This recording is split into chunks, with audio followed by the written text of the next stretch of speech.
오늘 우리 교회가 개척 파송된 지 4년 되는 날입니다. 교회가 세워지는 것은 우연이 아니다, 그런 생각이 들고요. 교회가 세워짐으로써 이 땅 가운데 하나님 나라가 확장되고 있기 때문에 우연이 아니고 하나님의 계획인 줄 믿습니다.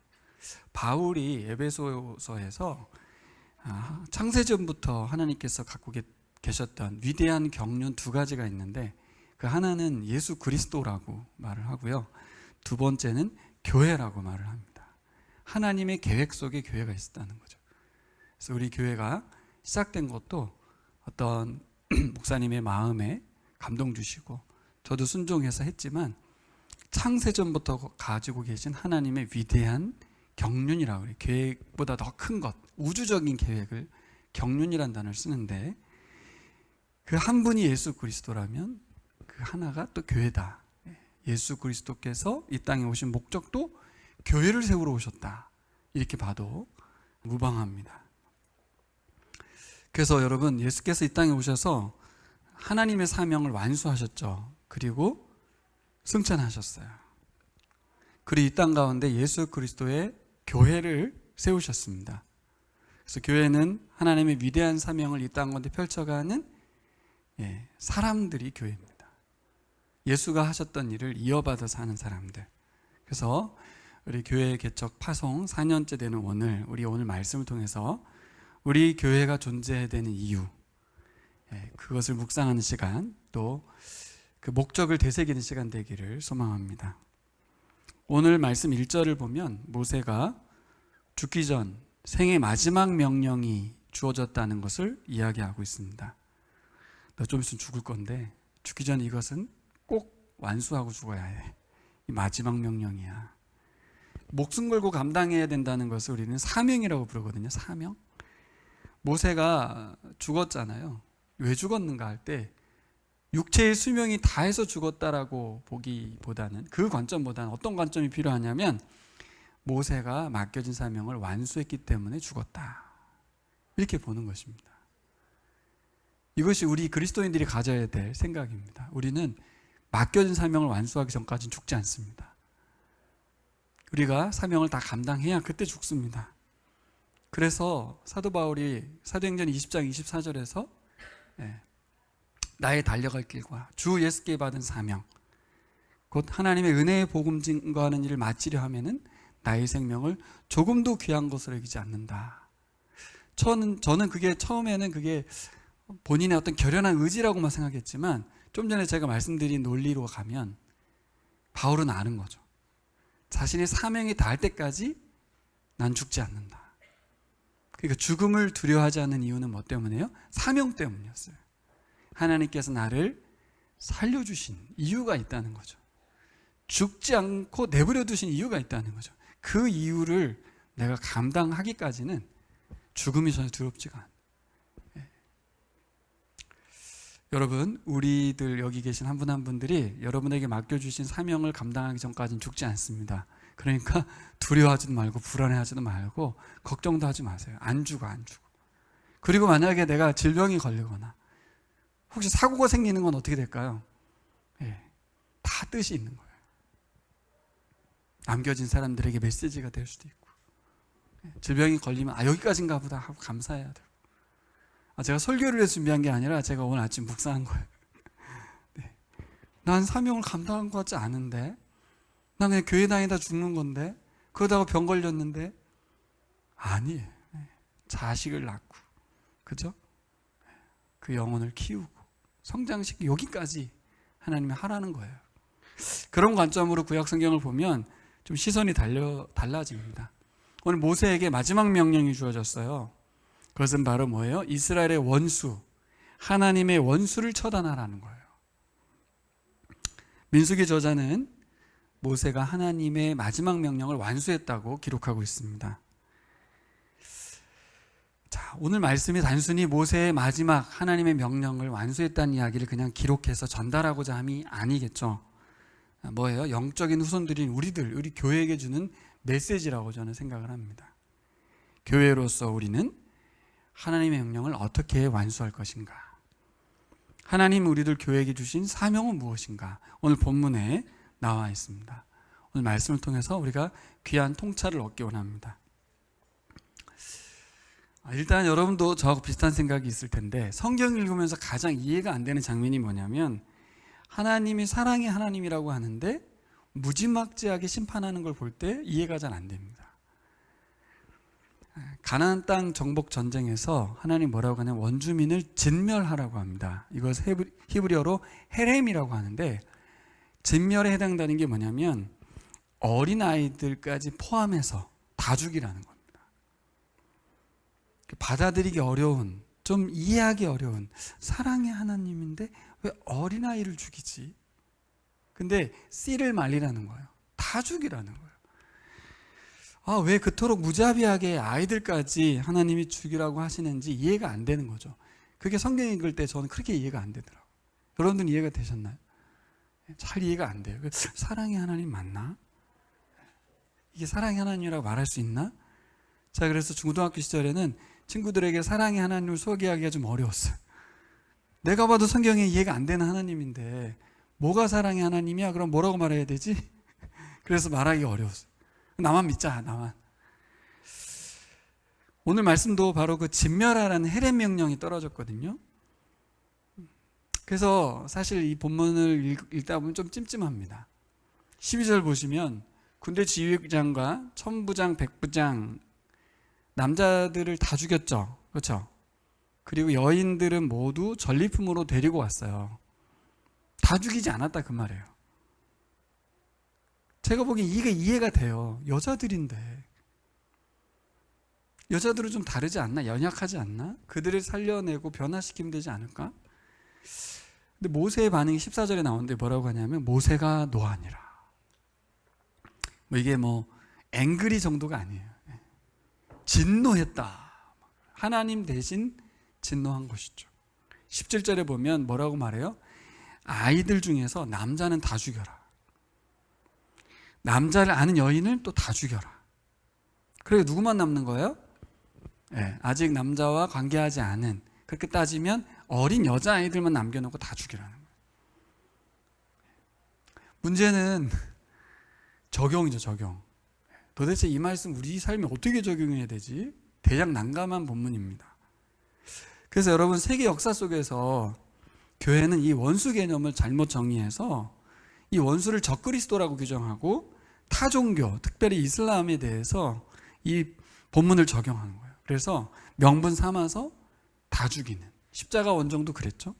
아주 흑역사, 본문을 잘못 이해하는. 멀리 세계에서 안 따져도 우리도 적잖이 이 본문을 잘못 적용한 게 있는데 뭐예요? 은근히 기독교인들이 갖는 게 뭐예요? 사회에서 상대적인 우월감을 갖는 거예요.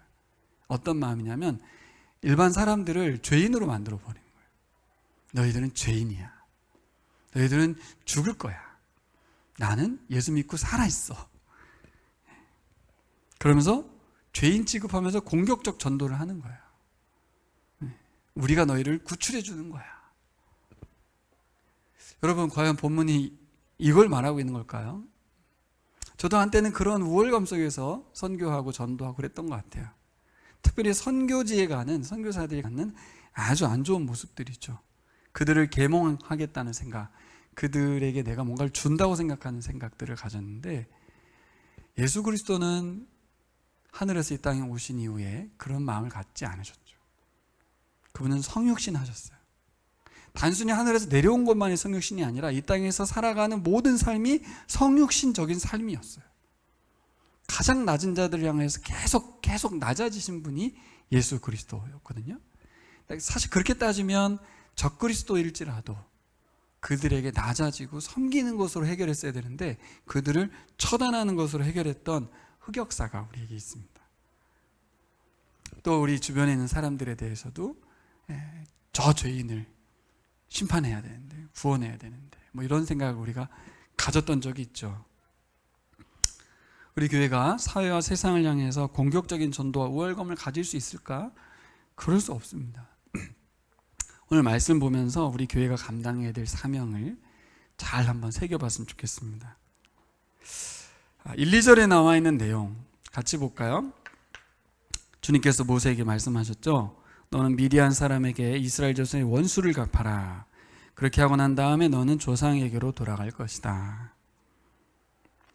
그러니까 모세가 뭐라고 말하냐면, 모세가 백성에게 당신들 가운데서 전쟁에 나갈 사람들을 무장시키시오. 미디안을 쳐서 미디안에 대한 주님의 원수를 갚아야 하오. 그러니까 하나님의 원수, 이스라엘의 원수라고 규정을 합니다. 이 적들은 뭐예요? 원수라는 거, 원수.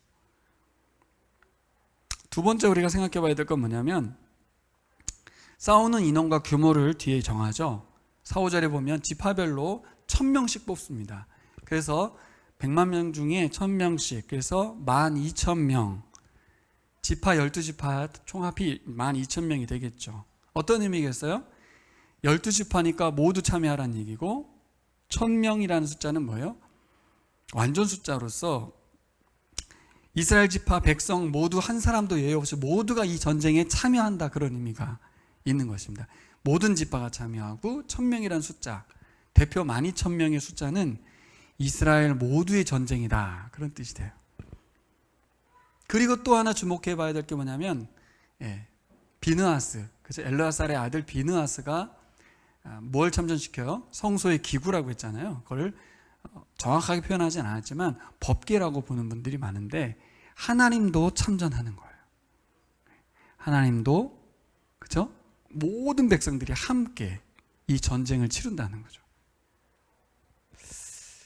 근데 여러분, 원수, 왜 원수란 단어를 썼을까? 14절에 그 원수의 이야기가 왜 나오는지 나옵니다.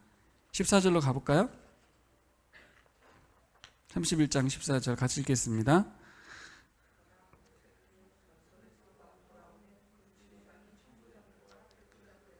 이게 아니고, 잠깐만요. 16절에 있네. 16절. 시작.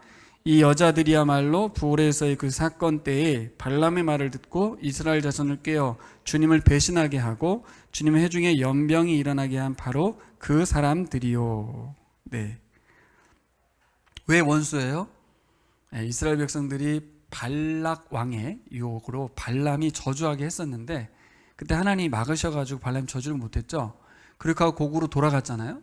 나중에 알고 보니까 뒤에서 돈 받고 사주해서 미디안 여인들을 꿰어서 이스라엘 백성들에게 남자들을 꼬셔가지고 성관계를 하도록, 그렇게 해서 연병이 돌아서 이스라엘 백성들이 많이 죽었죠. 그 일을 이제 뒤에 말하는 거예요. 왜 원수입니까? 원수라는 게 어떤 의미에서 원수예요? 이스라엘 자손을 여호와 앞에 범죄하게 하였다는 거예요. 그래서 하나님은 그들에게 전염병을 내리셔서 심판할 수밖에 없었던 일이 있었는데, 하나님 원수가 뭘까요? 하나님 원수. 바로 뭐예요? 하나님과 백성 사이를 갈라놓는 거예요. 하나님의 사람을 살지 못하도록 만드는 게 원수예요. 에덴 동산에서는 사탄이었죠. 그 실체는 뭐예요? 바로 죄입니다. 죄. 세력으로서의 죄. 단순한 하나하나의 잘못된 거, 거짓말하는 거, 이런 죄 말고요. 그렇게 죄를 짓게 만드는 세력, 파워인 죄가 있어요. 사단이라고 볼 수도 있고, 그것을 세력으로서의 죄라고도 말해요. 그게 바로 하나님의 원수고 교회의 원수입니다. 오늘 본문이 가지고 있는 의미는 뭐예요? 그 원수, 죄, 하나님과 우리 사이를 갈라놓는 그것을 바로 처단하라는 명령이 떨어진 거예요. 언제?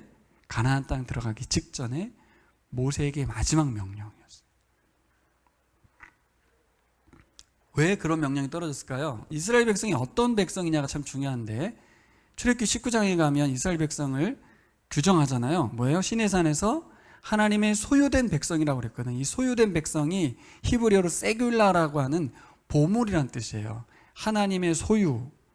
예전 번역 그렇게 했지만 실제 번역으로 가면 하나님의 보물이다.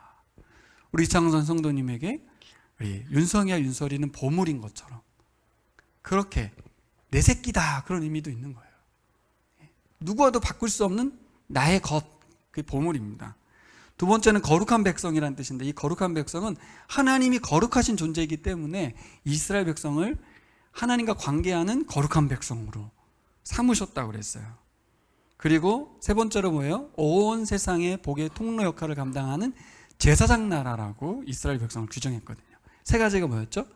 하나님의 소유, 하나님의 보물이고, 두 번째는 하나님의 거룩한 백성, 하나님과 관계하는. 세 번째는 세상을 복주기 위한 하나님의 복의 통로로서의 제사장 나라다. 이렇게 말했거든요. 자, 이 얘기를 제가 왜 해요? 여러분, 출애굽기 19장 5, 6절에 있는 이 말씀을 가지고 구약 성경을 모두 해석하셔야 돼요.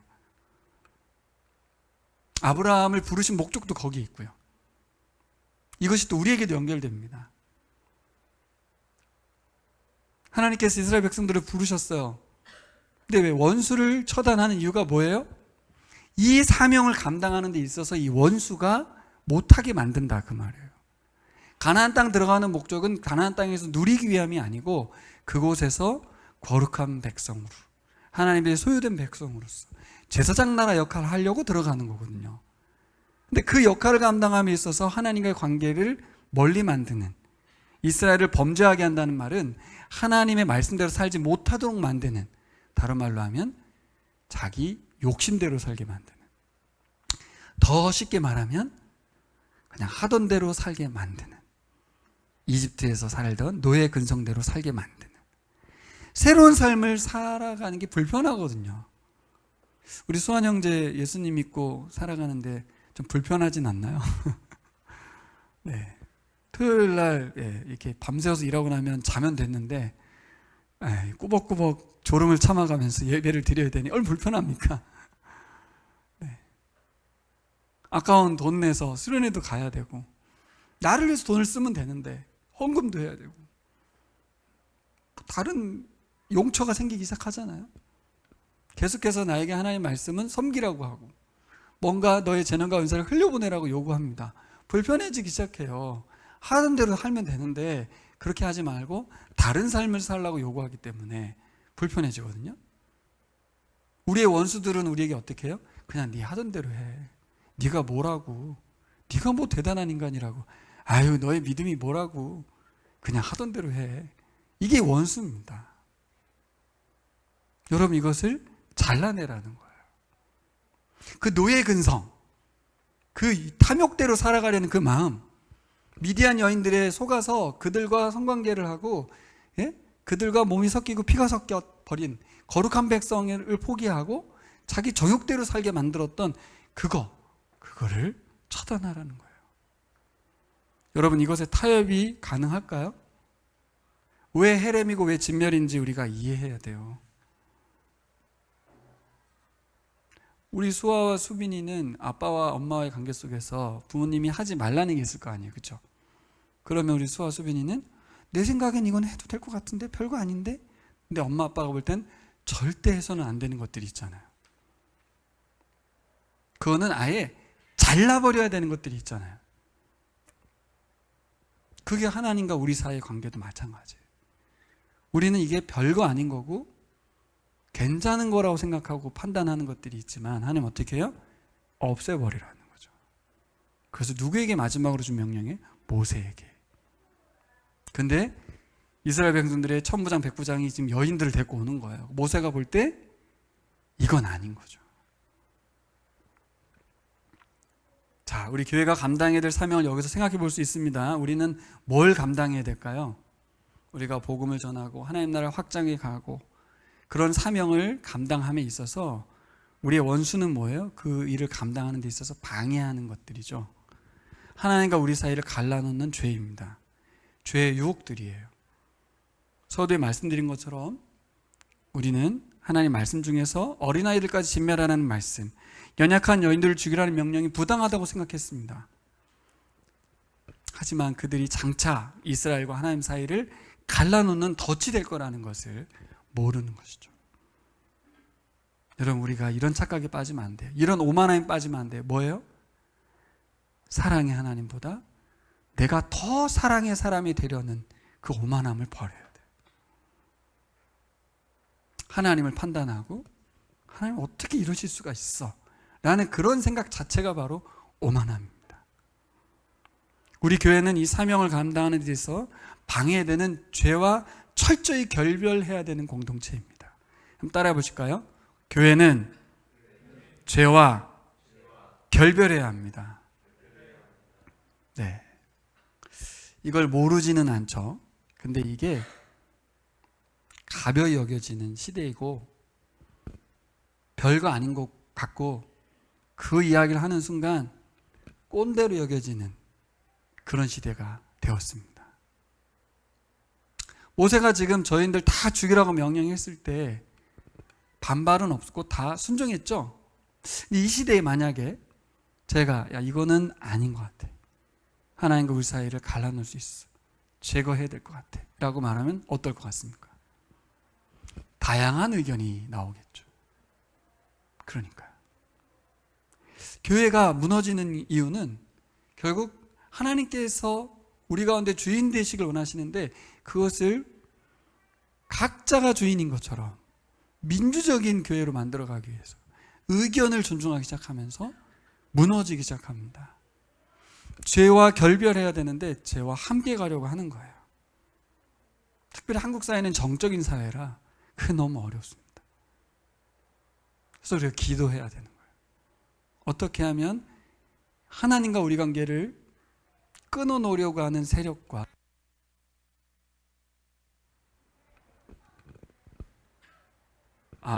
정리할 수 있을까요? 어려운 이야기입니다. 아주 작은 타협이 하나님과 멀어지게 만들죠. 그 결과 어떻게 돼요? 우리가 존재하는 이유, 교회로 살아가는 이유와 목적을 타협보게 만들고 그렇게 살지 못하게 만든다는 거죠. 오늘 본문에 뭐라 그래요? 12지파 1000명씩이잖아요. 누구도 이 싸움에서 예외가 없다고 그랬어요. 자, 생각해보면 목사님 말씀하시는 그런 거는 목사님 혹은 믿음 좋은 우리 목자님, 이세호 집사님, 민경일 집사님 정도만 하고 우리 이제 초신자인 수환 형제는 그 부분에서 예외일 것 같잖아요. 그렇지 않다는 거예요. 이스라엘 백성 모두가 다 참전한 전쟁이다라는 메시지. 우리 그럴 수 있잖아요. 믿음 좋은 사람들은 그런 거 다 이렇게 잘라내기도 하고 하는 거고 우리는 아니지. 그렇지 않다는 거예요. 제 몸이 이렇게 있는데 제 발이 떨어져 나가서 따로 존재할 수 있습니까? 아니에요. 물론 소중한 건 심장이고 머리죠. 손 하나는 없을 수도 있죠. 하지만 붙어있는 상황에서 어떻게 심장과 머리와 분리된 생각을 할 수 있습니까? 우리 성도님 한 분 한 분 다 하나님의 교회라면 죄와 결별해야 되는. 자, 근데 이 말이 너무 추상적이죠. 목사님, 죄와 결별을 죄와 어떻게 싸웁니까? 예. 여러분, 어떻게 죄를, 전쟁이라면 그들을 죽여버리면 되겠지만 우리가 살아가는 데 있어서 교회 안에서의 죄를 어떻게 해결할까요? 어떻게 해결하죠? 해결이 되나요? 죄를 막 안 지으려고 하고 죄와 싸우려고 하고 하면 더 죄짓게 됩니다. 죄의 책감에 시달리게 됩니다. 어떻게 해야 되죠? 그러니까요. 하나님께서는 죄를 원수라고 말했어요. 그 원수를 처단하시기 위해서 예수 그리스도를 이 땅에 보내셨습니다. 우리가 깨달아야 될 것이죠. 우리가 죄와 싸우려고 하면 안 되고 예수 그리스도께서 죄를 대신 지시고 죽으셨다는 걸 믿어야 됩니다. 교회가 놓치고 있는 부분이 이 부분이에요. 잘하려고 하고 열심히 하려고 하고 노력하고 애쓰고 그게 잘못된 거예요. 교회는 예수 그리스도의 십자가의 은혜로 죄사함 받았다는 걸 믿는 공동체입니다. 목사님, 예수 믿고 나서도 계속 죄 짓고 있는데요. 그러니까요. 예수님은 내가 믿을 때만 필요한 분이 아니고 우리 죽을 때까지 우리 죄를 위해 십자가에 죽으신 예수님을 생각해야 돼요. 이게 어렵습니다. 그래서 제가 예배 시작할 때 첫 시간에 침묵 기도를 하는 이유가 십자가 밑에 가서 무릎을 꿇으라고. 그래서 나의 일주일간 잘 살았던 의의로 나가지도 말고 내가 일주일 동안 죄 지었던 그 죄책감에서 나가지 말고 오직 아버지의 자녀된 백성으로서 거룩한 제사장으로서 하나님의 소유된 백성으로서 그렇게 나아가기 위해선 십자가가 필요합니다. 그래서 교회는 따라해 볼까요? 교회는 십자가의 은혜를 기억해야 합니다. 네. 죄와 결별하기 위해서 십자가의 은혜를 기억해야 돼요. 하나님께서 죄를 얼마나 싫어하냐면 아들 예수님을 처형하셨어요. 그 죄를 용납할 수 없기 때문에 예수 그리스도를 십자가에서 죽이셨습니다. 그것은 처단이고 처형인 겁니다. 그냥 대신 죽으셨으니까 그냥 사랑하셔서 대신 죽으셨다가 아니라 하나님의 극렬한 분노로 원수를 처단하듯이 우리를 죽이셔야 되는데, 우리의 죄를 죽이셔야 되는데 예수 그리스도를 죽이심으로 우리의 죄를 처단하신 분이시 하나님이세요. 그래서 하나님의 공의를 생각하고 또 십자가 밑에 가서 우리는 또 어떤 걸 깨달아요? 예수 그리스도와 함께 내가 죽어서 내가 다시 살아있는, 부활하신 예수님을 통해서 우리가 살아있는 은혜를 발견하는 거예요. 그런 거 있잖아요. 전쟁 영화나 무슨 연극에서 보면 사람이 칼로 확 죽이려고 딱 내리쳤어요. 그럼 장면상 우리는 으아! 하고 당사자도 죽었다 생각했는데 안 죽어 있는. 요한복음에 보면 현장에서 간압하다 잡힌 여인이 돌을 들어서 예수님이 치라고 명령을 내렸거든요. 순간 이 여인이 죽었다 생각하고 있는데 아무도 돌을 던지지 않는, 치욕스러운 상황에서 진짜 죽었으면 좋겠다고 생각하는 순간에 아무도 돌을 던지지 않는, 이미 죽은 거죠. 하나님의 분노와 사랑의 결정체인 십자가를 기억하는 것이 우리 교회의 사명입니다. 여러분, 십자가를 잊으시면 안 됩니다. 십자가 그 나무 아래에서 피와 물을 온몸으로 받아내면서 내가 예수 그리스도를 통해서 지금 살아있다. 세 번째, 교회는 하나님이 살려주신 것을 믿어야 합니다. 오늘 비나스 제사장이 이번 전쟁이 최전방에 언약궤를 두었다 그랬잖아요. 근데 이 무슨 뜻이에요? 하나님이 이 전쟁에 참전했다는 거 아니에요, 그렇죠? 근데 전쟁 치르고 나서 돌아보니까 무슨 일이 벌어졌어요? 놀랍게도 이 미디안과의 전쟁에서 한 사람도 죽지 않았다는 거예요. 어떻게 전쟁을 치르는데 한 명도 안 죽냐? 이게 말이 되냐? 그래서 이스라엘이 깨달았습니다. 뭐예요? 하나님이 살려주셨다. 하나님의 은혜라는 거죠. 하나님이 참전하셨기 때문이라는 겁니다. 이 전쟁의 가장 큰 공로는 누구예요? 하나님의 하나님.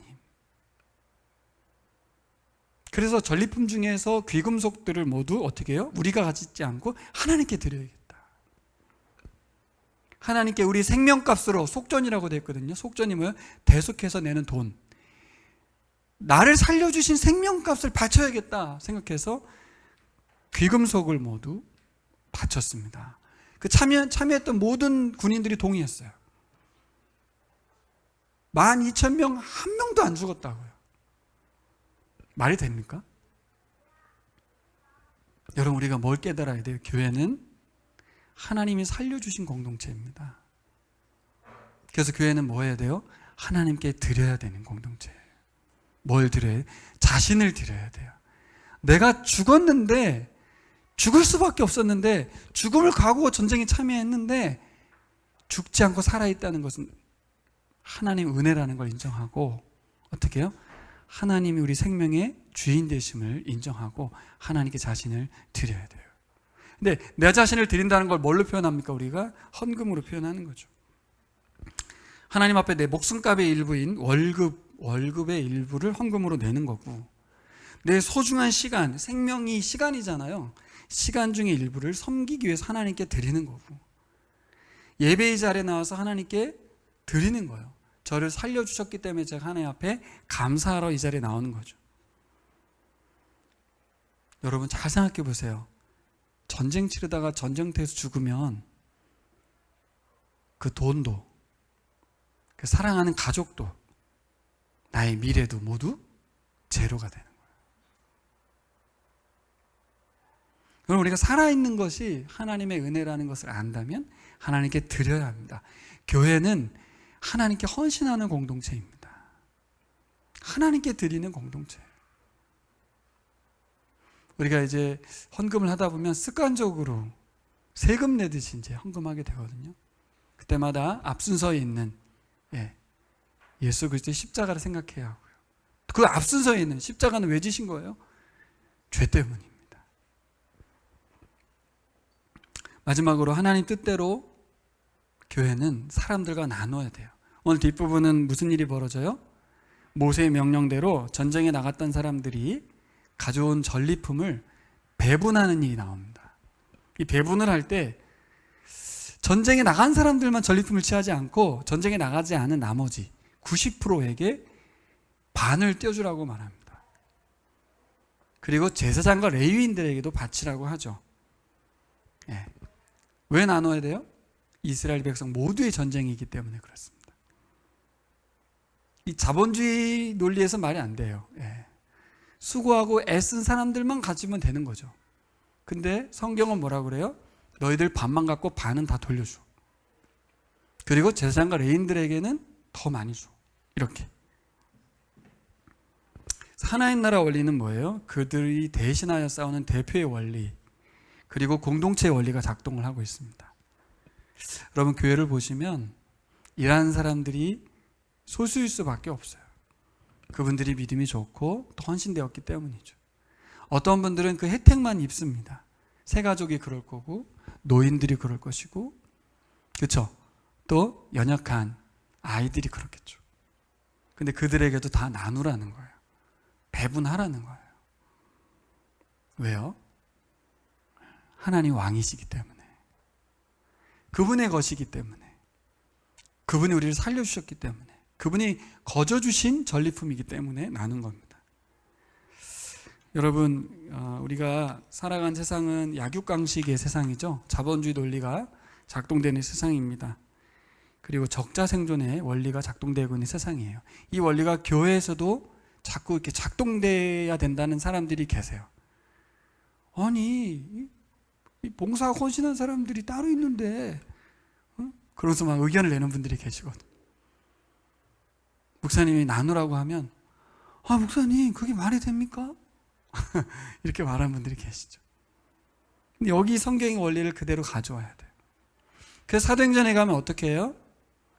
사람들이 갖다가 헌금을 하면 그걸 어떻게 했대요? 필요에 따라 나눠줬다고 그랬거든요. 그들의 필요에 따라 나눠줬다고. 대신 하나님도 분명히 수고에 대한 가치를 인정했죠. 수고한 12,000명에게는 반을 가지라는, 목숨 걸고 싸웠잖아요. 그렇죠? 그들에게는 반을 주고 나머지 반을 나누라고 그랬습니다. 근데 쉬운 얘기인 것 같아도 내가 목숨 걸고 싸웠는데 반을 나누라고 하면 박사님 나누겠습니까? 이게 되냐고요, 되냐고. 나 목숨 걸고 내가 전쟁터에서 이걸 가져온 건데 반을 뚝 떼어주라고. 이게 어떤 공동체예요? 말씀에 순종하는 공동체예요. 그러니까 말이 쉽죠, 말이. 말씀에 순종한다는 게 말이 쉽습니다. 왜 어려워요?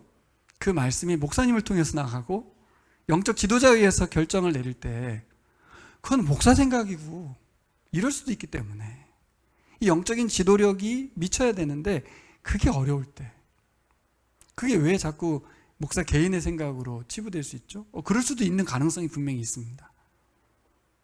모두가 하나님 말씀을 기준으로 하나님께 말씀에 귀를 기울이지 않을 때는 이제 목사님도 사적으로, 성도들도 그에 대해서 이의를 제기하는 일이 일어날 수 있는 거죠. 이 공동체는 지난주에 이어서 참 민수기가 좋은 말씀들이 이렇게 많으네요. 하나님 말씀의 사람들이었기 때문에 모세도 마지막 명령을 잘 감당하고 백성들도 그 말씀에 순종해서 나누었어요. 자, 여러분, 우리가 그리스도인이라는 것은 우리에게 공로가 없다는 것을 인정하는 사람들입니다. 우리에겐 공로가 없어요. 오직 예수 그리스도에게만 공로가 있습니다.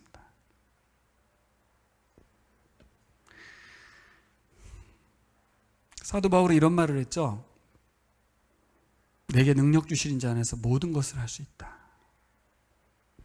이게 무슨 말인지 아십니까? 문맥으로 보면 능력이 무슨 능력이냐면 가난하는 가운데서도 하나님을 신뢰할 수 있는 능력, 그런 뜻이에요. 또 어떤 능력? 부자가 되어도 교만하지 않고 하나님을 섬길 수 있는 능력. 내가 능력 주시는 자 안에서 모든 걸 할 수 있다. 이 모든 걸 할 수 있다는 말이 무슨 말이에요?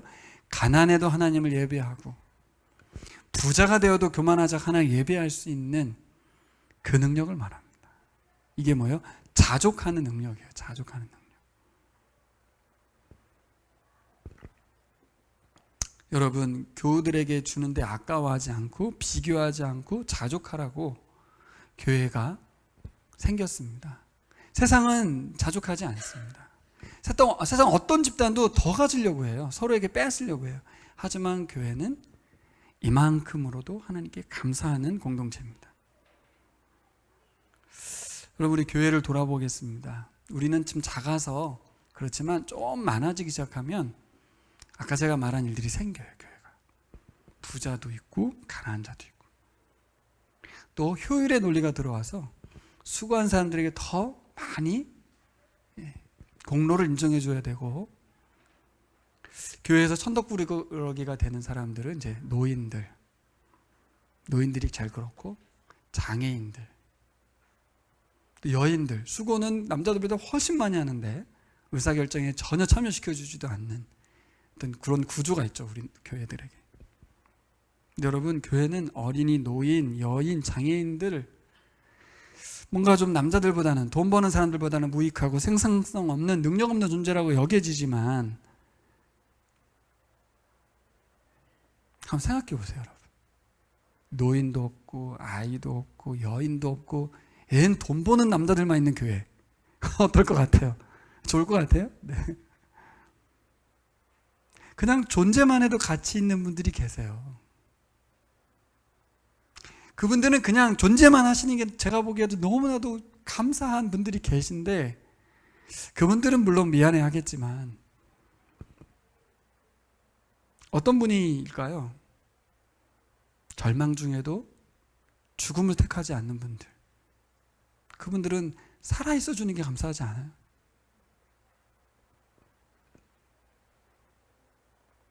살아있어 줘서 감사한 분들이 있어요. 그냥 아무것도 안 하고 함께 있어 주기만 해도 감사한 분들도 계세요. 그냥 아무것도 안 하셔도 그냥 있어 주기만 해도 너무 좋은 분들. 그런 분들에게 우리의 것을 주는 것, 그것이 아까운 교회면 그건 교회가 아닙니다.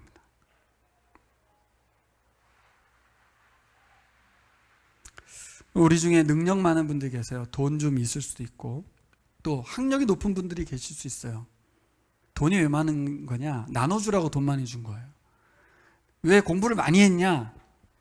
그를 똑똑하게 해서 그 지식과 똑똑함으로 사람들을 섬기고 나누라고 고학력을 주신 거죠.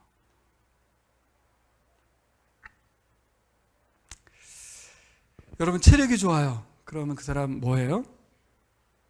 건강함으로 약한 자를 섬기라고 주신 거예요. 내가 가지고 있는 것, 이것은 뭐예요? 다른 사람들에게 없는 것을 채우라고 준 거죠. 자, 결론입니다. 여러분, 우리 모두가 교회입니다. 자격을 갖춰서가 아니라 예수님께 붙어있기 때문에 교회입니다. 할렐루야. 네. 교회는 오늘 본문에 나오는 모세와 제사장, 천부장, 백부장들처럼 하나님 말씀에 순종하는 사람들이 교회입니다. 오늘 말씀대로 교회는 하나님의 원수인 죄를 진멸하는 사람들, 죄와 결별을 선언하는 사람들. 그 방법이 뭐예요? 예수 그리스도의 십자가의 은혜에 머무는 사람들.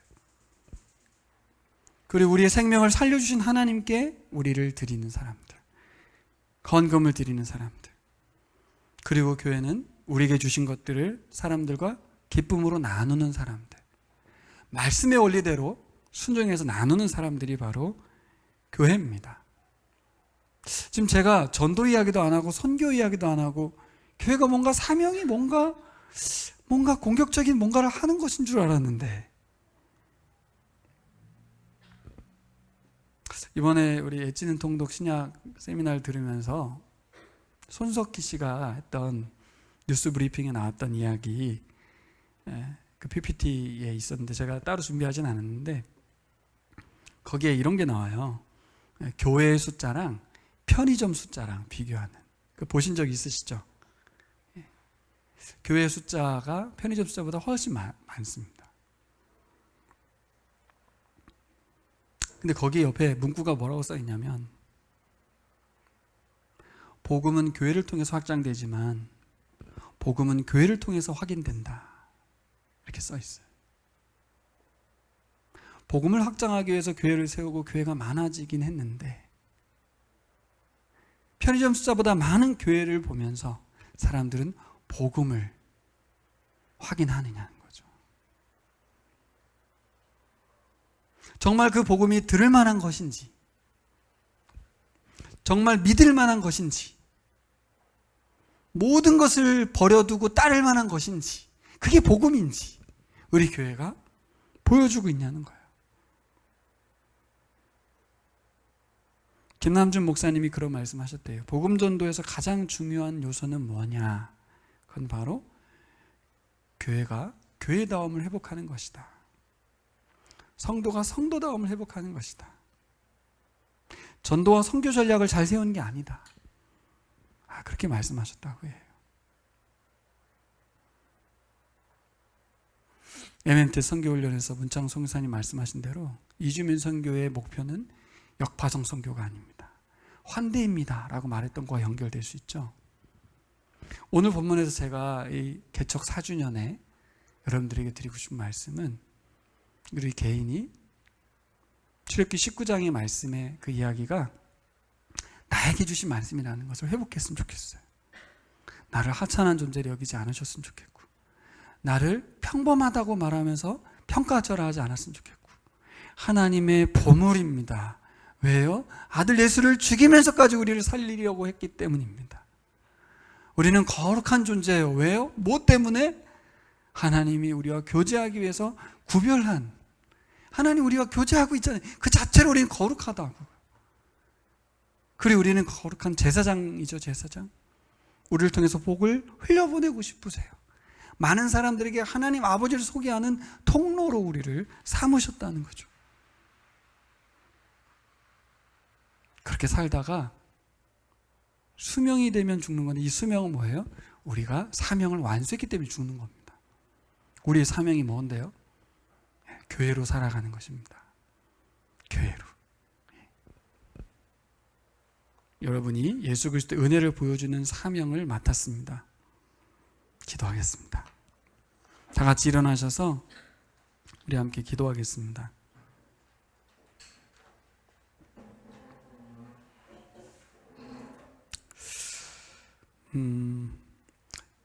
저는 이런 기도를 요즘 하고 있거든요. 제가 좀 둔감한 사람이에요. 이렇게 주위를 잘 돌아보지 못하는, 일 중심적이다 보니까 맡겨진 사명에만 자꾸 초점을 맞추고 사람들을 돌아보는 데 있어서 좀 약함이 있는 사람인데, 우리에게 꼭 필요한 눈은 뭔가요? 민감함입니다. 민감함. 어떤 민감함일까요? 이 전쟁에서 한 사람도 죽지 않았다는 것을 발견하는 그 민감함. 그게 뭐죠? 하나님이 지금 살아계셔서 역사하고 계시다는 것을 살피고 발견하는 그 민감함이, 나의 이 평범한 일상에서 하나님이 지금 일하고 계시다는 것을 살필 수 있는 눈이 있어야 될 줄 믿습니다. 그것을 달라고. 그래야 우리가 교회로 살아갈 수 있어요. 두 번째는 오늘 말씀의 핵심인 예수 그리스도의 십자가 나무 아래 날마다 가고 순간순간마다 가는 우리가 되게 해달라고. 여러분, 왜 힘들어요? 십자가 밑에 있지 않기 때문에, 내가 살아 움직이고 있기 때문입니다. 하나님 살려주신 걸 잊어버렸기 때문이죠. 이 두 가지, 주님 민감한 눈을, 영적인 민감함을 주셔서 하나님 살아계심을 일상 가운데 만나고 볼 수 있게 해주십시오. 오늘 감사와 찬양을 올릴 수밖에 없는 사람들입니다. 오늘 이 이세호 목자님이 고른 찬양, 두 번째 찬양, 또 첫 번째 찬양 다 그런 내용이 담겼더라고요. 한 주간 우리 오늘 부른 찬양을 들으시고 부르시면서 그렇게 민감한 사람, 하나님께 일하시는 것을 발견하는 사람, 두 번째 십자가 앞으로 가까이 날마다 가는 사람, 그래서 교회로 살아가는 사람, 그 은혜 안에 하나님께 감사하고 예배하고 헌금 드리고 사람들에게 물질을 나누고 시간을 나누며 섬기는데 기쁨으로 살아가는 우리들 되게 달라고 기도하겠습니다.